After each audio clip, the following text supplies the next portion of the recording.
اس رمضان المبارک میں خاص کر کے ہمیں ان چیزوں پر توجہ کرنی ہے۔ میری نظر میں وہ 4 چیزیں ہیں، اگرچہ ان کو اور بھی بہت ساری چیزوں پر تقسیم کیا جا سکتا ہے، اور بھی کئی چیزیں اس میں شامل کی جا سکتی ہیں، لیکن اہم چیزیں 4۔ ایک تو نماز کا پڑھنا، نوافل کا پڑھنا، رات کو قیام کرنا، سحری کے لیے تو اٹھنا ہی ہے،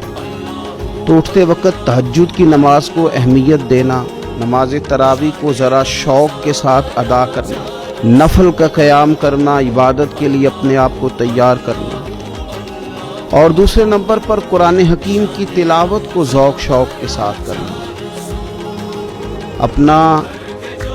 محبت کا، پیار کا رشتہ قرآن پاک کے ساتھ مضبوط کرنا، اور تیسرا کثرت کے ساتھ استغفار پڑھنا، اپنے مالک سے اپنے گناہوں کی معافی مانگنا، آئندہ گناہ نہ کرنے کا عہد کرنا،